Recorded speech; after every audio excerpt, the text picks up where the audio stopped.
Ranger had never barked at luggage before, but the moment he saw that suitcase, he sounded like he was trying to wake the dead.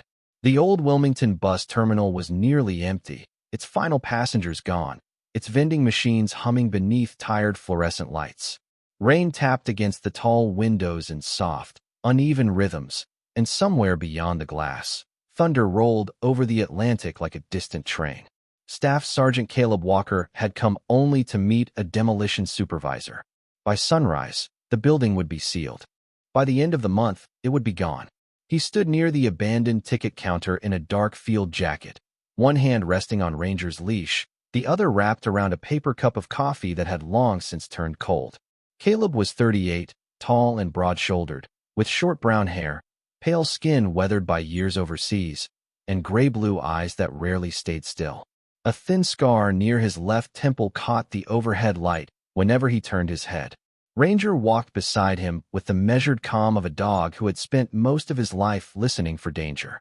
The 6-year-old German shepherd had a black saddle across his back, 10 legs, and amber eyes that seemed older than the rest of him. He did not pull. He did not panic. He did not waste noise.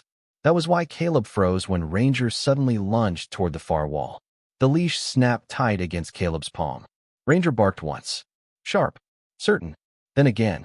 At the end of the terminal, beneath a faded sign marked Lost Property, sat a single military green suitcase. Dust softened its edges. One brass latch had turned almost black with age. A frayed red cord was tied around the handle. Caleb lowered his coffee. Easy boy. Ranger ignored him. He strained forward, nails scraping across the tile, eyes locked on the suitcase. His bark echoed through the empty terminal and came back thinner, almost ghost-like. Caleb gave the leash a gentle pull. Leave it. Ranger had obeyed that command through gunfire, storms, and crowded airports. This time, he did not move. An elderly woman stepped out from behind the Lost Property counter. Martha Bennett had silver hair pinned loosely at the back of her head and wore a blue cardigan beneath an old station vest. She looked from the dog to Caleb with a quiet unease. "He smell food?" she asked. Caleb shook his head. "Not like this." Ranger lowered his nose toward the tile and followed a scent trail no human could see. He circled the suitcase once, then sat beside it, trembling through his shoulders. A low whine slipped from his throat. Caleb's expression changed. He had heard that sound only once before, 6 years earlier, when Ranger had been separated from his first handler. "How long has this been here?" Caleb asked. Martha glanced toward the rain-dark windows. "Longer than I have. Found it in storage when they cleared the basement last week. No tag. No record. Nothing." Ranger pressed one paw against the side of the case. A small metallic sound answered from within. Not a rattle. Not loose change. Something heavier. Something familiar. Caleb crouched, keeping his voice low. "What do you know, buddy?" Ranger stopped barking.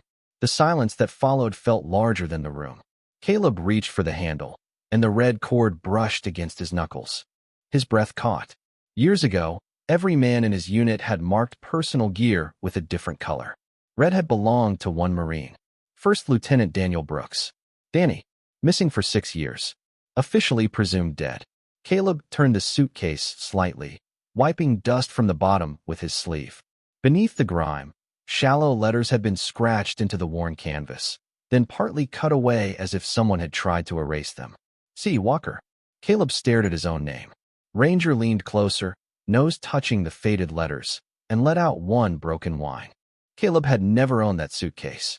But somewhere inside it, something had been waiting for him. For several seconds, Caleb did not touch the latches. He simply knelt there with one hand resting against the worn canvas while rain whispered across the terminal windows. The letters beneath his fingers felt shallow and uneven, carved by someone in a hurry. Ranger stayed beside him, rigid but quiet now, his amber eyes fixed on the case as if silence itself had become a command. Martha moved closer, careful not to startle the dog. "That name yours?" she asked. Caleb nodded once. His throat had tightened too much for anything more.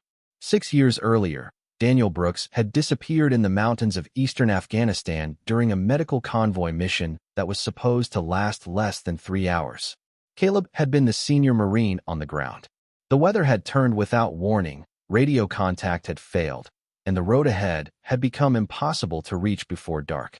Command ordered the remaining team to pull back. Caleb had argued until his voice broke. Then he followed the order. By morning, the convoy was gone. Danny was gone with it. The official report used clean words for an unclean loss. Presumed dead. Recovery not possible. Mission conditions unfavorable. Caleb had read those sentences so many times that they no longer sounded like language. They sounded like doors closing. Ranger had belonged to Danny then. The German shepherd was younger, leaner, restless with purpose. He slept near Danny's cot, ate only after Danny gave the signal, and watched every doorway as if loyalty were a job that never ended. After the mission, Ranger waited at the edge of camp for 12 days. Every engine made him stand. Every arriving helicopter made him pull against his handler. When Caleb finally brought him home, the dog followed, but something inside him seemed to remain behind. Caleb understood that feeling. He had carried it too. Martha's voice brought him back. There may be records in the office, she said. Old intake logs. Maybe somebody wrote down where it came from. Caleb looked toward the dark hallway behind the counter. You said it was in the basement, behind a row of lockers, wrapped in a tarp. The building manager wanted everything cleared before demolition. Ranger lowered his nose to the frayed red cord again. Caleb watched him breathe it in, slow and deliberate. Danny had used red parachute cord on everything. His duffel bag, his field notebook, even the handle of his coffee mug after it cracked during training. He claimed red was easy to spot in bad light. Caleb used to tease him about it. Now the little strip of cord looked brighter than anything else in the room. Did anyone else ask about this suitcase? Caleb said. Martha hesitated. It was brief, but Ranger noticed. His ears lifted. A man came by yesterday, she said. Tall, gray coat. Said he worked with the military shipping office. Caleb stood slowly. Did he give a name? Victor Hale. The coffee cup slipped from Caleb's hand and struck the tile, spilling cold brown liquid across the floor. Ranger rose at once. Victor Hale had supervised logistics for Danny's final mission. He had signed the report that said every personal item had been recovered or destroyed. Martha stared at Caleb. You know him? Caleb looked down at the suitcase again. The brass latches were scratched, but intact. Someone had hidden it. Someone else had come back for it.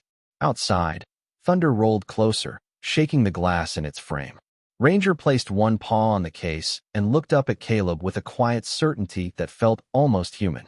Caleb reached for the first latch. Before he could lift it, headlights swept across the rain-streaked windows. A dark sedan had stopped beneath the terminal awning. The driver did not turn off the engine. The sedan remained beneath the awning, its headlights washing the terminal floor in two pale bands. Caleb did not move toward the door. He watched the dark shape through the glass while Ranger turned from the suitcase and faced the entrance. The dog did not bark this time. His body lowered. His ears pointed forward. Every muscle along his back tightened beneath the black saddle of his coat. Martha reached for the telephone behind the counter. Should I call someone? She whispered. Caleb kept his eyes on the car. Not yet. The driver's door opened. A man stepped into the rain and raised an umbrella before walking toward the terminal. He was tall, perhaps in his early 60s, with silver hair combed neatly back and a charcoal overcoat buttoned to the throat. Even from a distance, Caleb recognized the careful posture, the polished shoes, the measured pace. Victor Hale had aged, but not softened. He entered through the glass doors carrying the faint scent of rainwater and cedar cologne. His gaze moved first to Caleb, then to Ranger, and finally to the military green suitcase on the floor. That final glance lasted less than a second. It was enough. Staff Sergeant Walker, Victor said. I heard you were back in Wilmington. Caleb stood between him and the case. I heard you were retired. Consulting now? Mostly records and property recovery. Victor smiled toward Martha, but the smile did not reach his eyes. I believe there has been a misunderstanding. That suitcase belongs to the Department of Defense. Ranger gave a low sound deep in his chest. Victor's attention shifted to him. Still have the dog, I see. Caleb's jaw tightened. You remember Ranger. Of course. Victor kept his voice smooth. Lieutenant Brooks was proud of him. At Danny's name, Ranger's ears flicked. He stepped closer to the suitcase and placed himself in front of it. Victor noticed. Caleb noticed Victor noticing. Strange, Caleb said. You signed a report saying Danny's belongings were destroyed. The rain struck harder against the windows. Victor removed one glove, finger by finger. Reports are written with the information available at the time. And now an unregistered military item has surfaced in a condemned civilian station. It needs to be secured. Martha came around the counter holding a yellowed ledger. This station has procedures, she said, her voice firmer than before. Nothing leaves without an entry.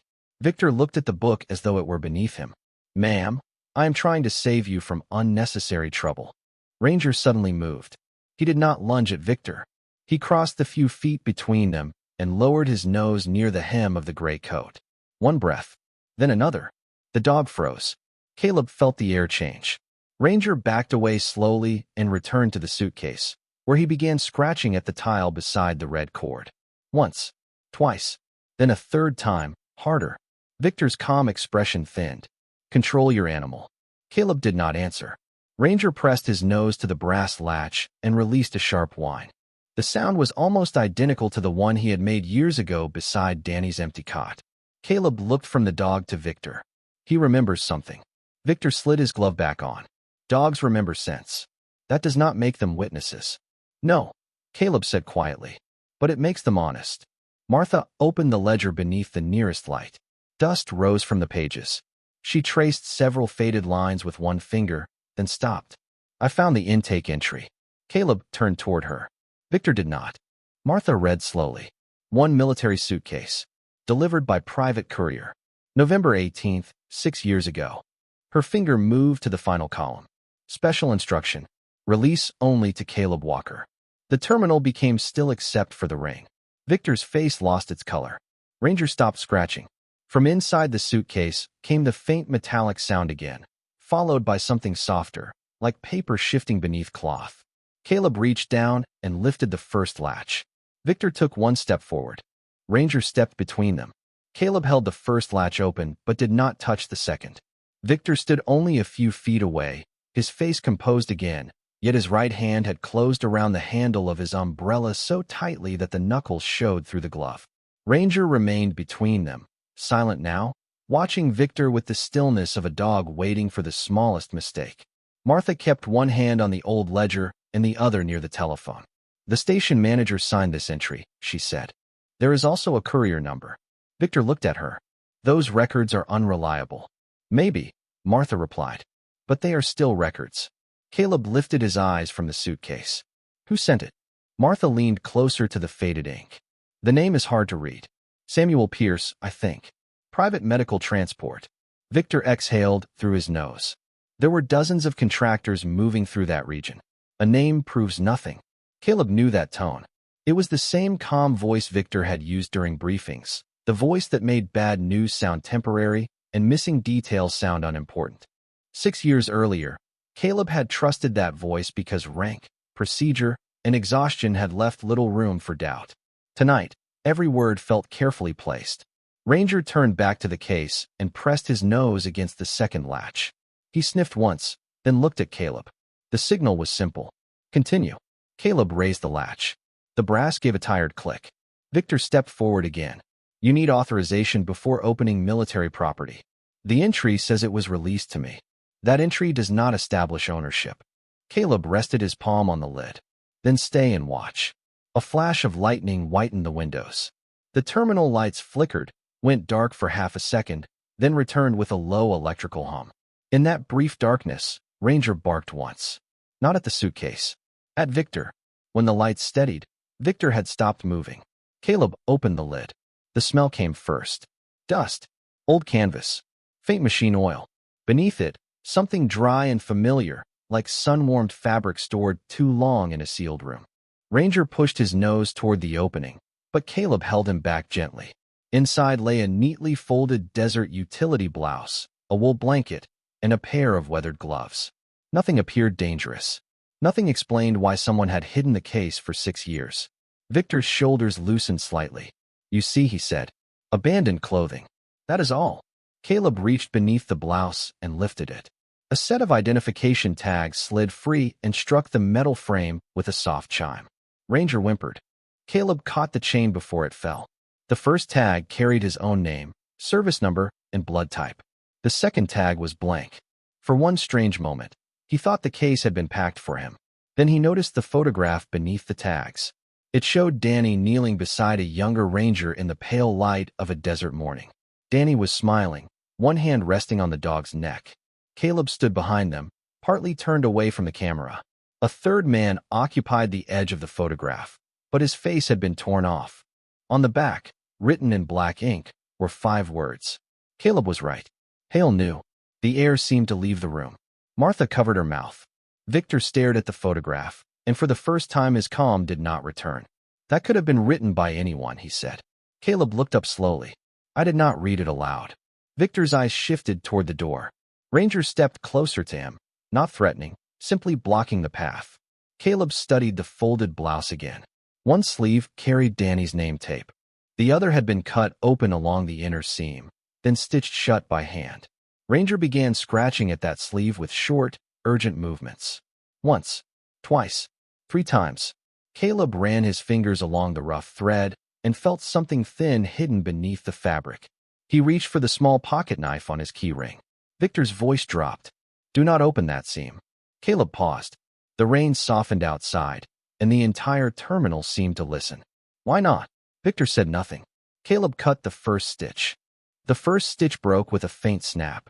Caleb slipped the blade beneath the next thread and worked slowly, careful not to damage whatever Ranger had found.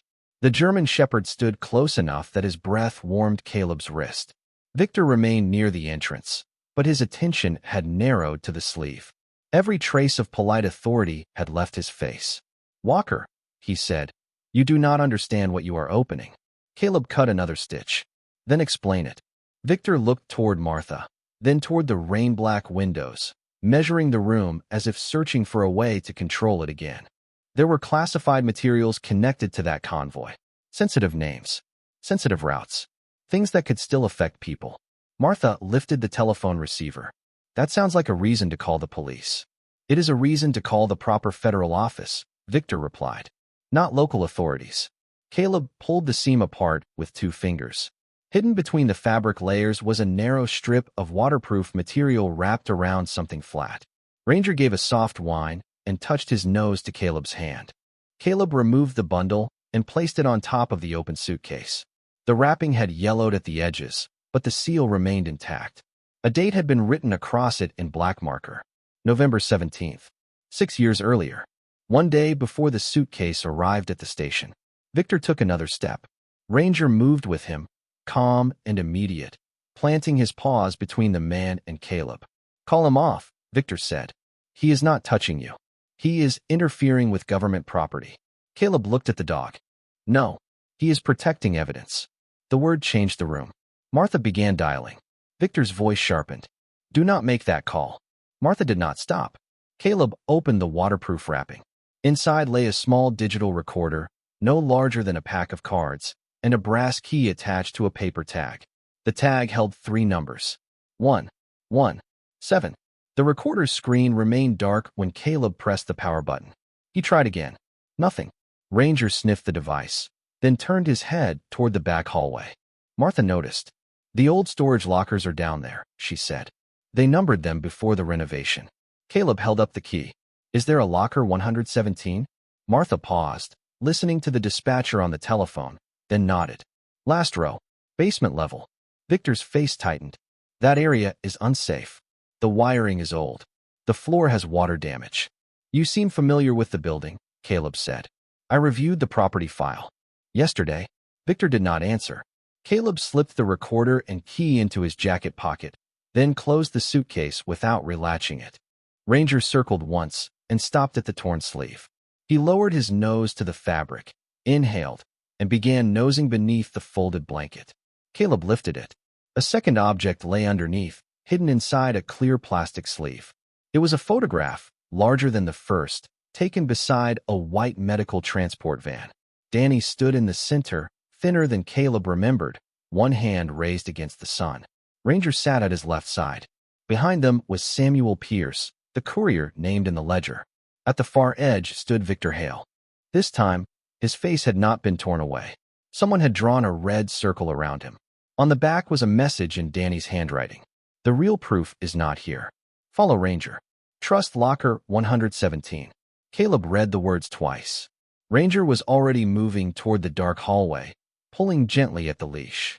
Victor shifted toward the exit. Martha placed the receiver against her shoulder. The police are on their way. Victor stopped beneath the dead glow of the departure board. For the first time that night, he looked afraid. Caleb took the flashlight from his coat and followed Ranger toward the basement stairs. Behind him, the terminal lights flickered once, then failed completely.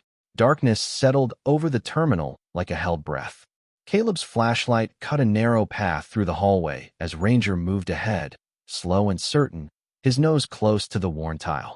Behind them, Martha stayed near the front desk with the telephone in hand, while Victor remained somewhere beyond the weak beam of emergency light. Caleb could no longer see him, but he could feel the man's presence in the silence. The basement door stood at the end of the corridor beneath a rusted sign marked storage. Ranger stopped there and looked back. Caleb rested one hand on the dog's neck. "You remember this place?" Ranger gave a quiet whine. The door opened with a long wooden groan. Cool, damp air rose from the stairwell, carrying the smell of concrete, dust, and old rainwater. Caleb descended carefully, counting each step. 12, 13, 14. At the bottom, several inches of darkness stretched across a room lined with dented metal lockers. Water dripped somewhere in the distance with the steady patience of a clock. Ranger turned left without hesitation. The flashlight passed over numbers painted in white. 109, 112, 115, then 117. The locker stood at the end of the row, its paint blistered, its brass keyhole dark with age. Caleb removed the key from his pocket.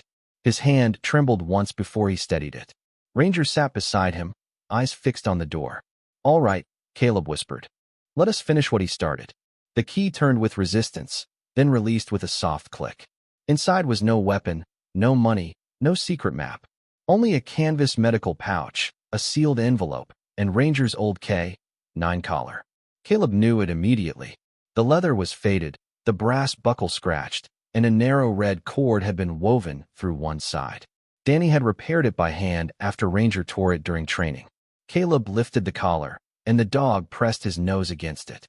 His breathing changed. Slow at first, then unsteady. Ranger sat down and closed his eyes. Caleb felt something inside him break open without sound. "You kept looking for him," he said. Ranger leaned against his leg. Beneath the collar lay a small portable player wrapped in plastic. Unlike the recorder from the suitcase, this one powered on. The screen glowed blue in the darkness. One file remained. Caleb pressed play. Static filled the room. Then Danny's voice came through, weak but clear enough to recognize. "Caleb, if you are hearing this, Ranger found the case." "I knew he would." Caleb stopped breathing. 6 years vanished in a single sentence. Danny continued. "The convoy report is false. We reached the clinic. Samuel Pierce helped me record everything. Hale refused the evacuation because he knew an audit would expose the missing medical shipments. I do not know how much time I have, so listen carefully. None of this was your fault." Caleb lowered his head. The words struck deeper than any accusation could have. "You followed the order that saved the rest of the team. I heard you arguing over the radio.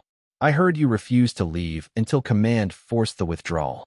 You did not abandon me." Ranger looked up at Caleb as the voice filled the basement. "There is one more thing you need to know about him," Danny said. Ranger came back. Every night. He crossed nearly 8 miles between the clinic and the old convoy route. He carried water in his training pouch. "He stayed until Samuel took me south. That dog never left me. They took him from the airfield because I asked them to send him home to you." Caleb covered his mouth with one hand. For 6 years, he had believed Ranger's silence meant loss. Now he understood it had meant memory. Danny's voice softened. "Keep him close. He has already saved both of us." The recording ended. Only the dripping water remained. Caleb held the old collar against Ranger's chest. From the stairwell came the faint sound of a shoe scraping concrete. Ranger opened his eyes and turned toward the darkness. Caleb rose slowly, the player still in his hand. Victor Hale stood at the top of the stairs, his silhouette framed by emergency light. This time, he was not looking at the locker. He was looking at the device that had just spoken the truth. Victor did not come down the stairs. He stood beneath the weak emergency light with one hand resting on the railing, his face pale and unreadable. Caleb held the player at his side while Ranger moved in front of him, not growling, not barking, simply watching. The old collar still hung from Caleb's fingers. Its brass buckle caught the beam of the flashlight and flashed once in the dark. "You heard him," Caleb said. Victor's eyes stayed on the device. "A recording can be manipulated." That voice was Daniel Brooks. "Grief makes people certain of many things." Caleb looked at him for a long moment. "You came here before the suitcase was opened. You knew where it was. You knew what was inside." Victor's jaw tightened. Water continued to drip behind the lockers, each drop landing with a hollow sound. "I knew there were materials that should never have been left in civilian storage," he said. "That is not the same as what you are implying." Caleb stepped closer to the bottom stair. Ranger matched him. "Then tell me why Danny said you refused the evacuation." Victor looked away. For the first time, he seemed older than his years. Not powerful, not polished, just tired. "You were not there when the decisions were made," he said. "The clinic was outside the approved route. Communication was failing. Fuel was limited. There were larger risks." "He was alive." "I did not know that." Caleb lifted the player. "He says you did." Victor's voice thinned. He was confused, injured, frightened. Ranger gave a low whine at Danny's voice playing faintly from the device speaker. Victor flinched. Caleb noticed. "You remember that sound too, do you not?" Victor said nothing. Footsteps echoed from the hallway above. Martha called down that the police had arrived. A second voice answered her, calm and official. Victor's hand tightened around the railing. "You have no idea what this will do," he said. There were contracts, careers, families. Men who followed procedures because they believed the system would protect them. Caleb stared at him. Danny had a family too. The words settled heavily between them. Victor closed his eyes, his shoulders lowered by an inch, as though something inside him had finally lost the strength to remain upright. "The medical shipments were being diverted," he said. "Not all of them. Small amounts at first. Enough that no one noticed." Caleb remained still. Victor continued, each sentence quieter than the last. "An audit would have exposed the route. The clinic had records. Brooks saw them. He threatened to report everything. So you left him there."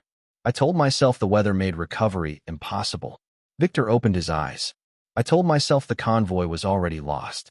I told myself one more flight would put more lives at risk." Caleb's voice was barely above a whisper. "And did you believe it?" Victor looked toward Ranger. "Not after the dog returned." Caleb felt his chest tighten. "You saw him?" "At the airfield. Mud on his paws. Empty water pouch." He kept turning back toward the hills. Victor swallowed. "I knew then that someone was still alive." Ranger stared at him with amber eyes that held no hatred, only memory. That seemed harder for Victor to bear. Two officers appeared at the top of the stairs. Martha stood behind them, clutching the ledger against her chest. Caleb raised the player and the sealed envelope from the locker. "This belongs in evidence," he said. One officer nodded and came down carefully. Victor did not resist when the other asked him to remain where he was. He only looked at the old collar in Caleb's hand. "Brooks trusted that dog more than any of us," he said. Caleb fastened the collar gently around Ranger's neck, beneath the newer one he wore. He had a reason. Ranger turned toward the stairs. As he passed Victor, he paused for one breath, then continued upward without a sound. Caleb followed, carrying Danny's voice out of the basement and into the waiting light. By the time Caleb and Ranger returned to the main terminal, the rain had softened to a steady whisper against the glass. Red and blue lights moved across the ceiling in slow bands while officers photographed the suitcase, the ledger, and every item removed from locker 117. Martha stood near the counter with both hands wrapped around a fresh cup of coffee she had made for Caleb, though neither of them seemed to remember when. Victor sat beneath the dark departure board, speaking quietly with an investigator.